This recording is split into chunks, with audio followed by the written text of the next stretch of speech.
شیخ المشائخ خبر دیتے ہیں امام احمد رضا دنیا سے تشریف لے گئے، جس کا دادا زمین پر بیٹھ کر آسمانوں پر جانے والی روحوں کو اور فرشتوں کو دیکھتا ہو، اس کے پوتے کی شان کا اندازہ کون لگا سکتا ہے؟ اور پھر پوتا بھی کیسا، 4 سال کی عمر ہے، یہ عرض کر رہا تھا 4 سال کی عمر ہے، دادے نے اپنے پوتے کو گود میں لیا اور چومنے لگا۔ ارے جو 84 سال کا، 80 سال کا، 70 سال کا بڑھاپے میں سرکار کلاں اتنا حسین معلوم ہوتا تھا، اس کا بچپنے میں حسن کا عالم کیا ہوگا؟ ارے کالے بچے اور زیادہ خوبصورت جو بچے نہیں ہوتے وہ بچپنے میں بھی خوبصورت نظر آتے ہیں، تو جس کے بڑھاپے میں حسن کا یہ عالم تھا کہ جوانوں کا حسن مان پڑ جائے، جس کے بڑھاپے کے حسن کے آگے بچپنے میں اس کا حسن کیسا رہا ہوگا، حسن کا عالم کیا رہا ہوگا؟ تو 4 سالہ اپنے پوتے کو دادے نے گود میں لیا اور پیشانی کو چوما، اور چومنے کے بعد پوچھا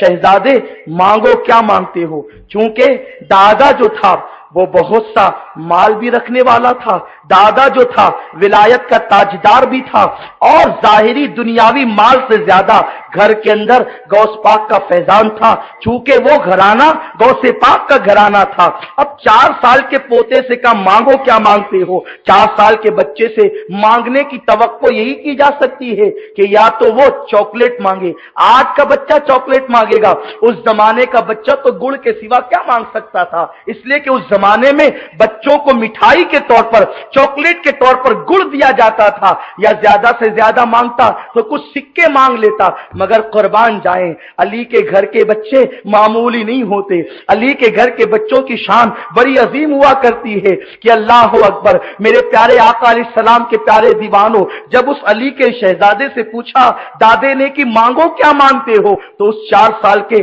سرکار کلاں جو ابھی سرکار کلاں نہیں تھے، ابھی مختار اشرف محمد میاں کہلاتے تھے، 4 سال کی عمر میں دادا محمد میاں کے نام سے پکارتے تھے، گھر کے لوگ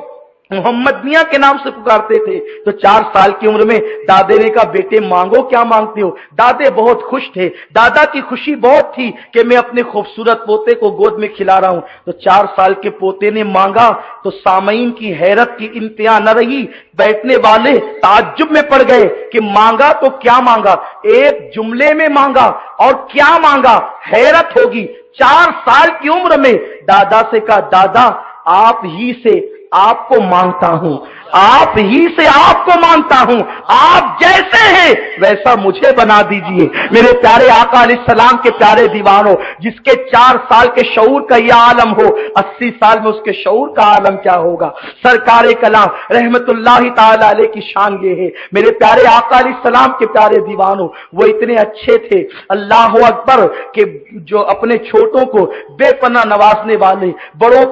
بڑوں کی تعظیم کرنے والے، چھوٹوں پر شفقت کرنے والے، ایک مرتبہ ان کا خطاب سننے کا شرف حاصل ہوا۔ میرے پیارے آقا علیہ السلام کے پیارے دیوانوں، میری عادت تھی بچپنے ہی میں کہ میں جو ہے اپنے بڑوں کا خطاب سننے کا اور اس کے بعد ان کی نقل کرنے کا بڑا شوقین تھا۔ حضور سرکار کلاں کی زبان میں ہلکی سی لکنت تھی جو ان کی گفتگو کو بہت خوبصورت بنا دیا کرتی تھی، اور جب وہ گفتگو کرتے تو بہت چیخ چلا کر نہیں کرتے، بلکہ ان کی گفتگو انتہائی آسان، انتہائی سادہ اور انتہائی ٹھہر ٹھہر کر ہوتی ہے۔ بہرحال بزرگوں کا اپنا ایک انداز ہوتا ہے۔ میرے پیارے آقا علیہ السلام کے پیارے دیوانوں، غالباً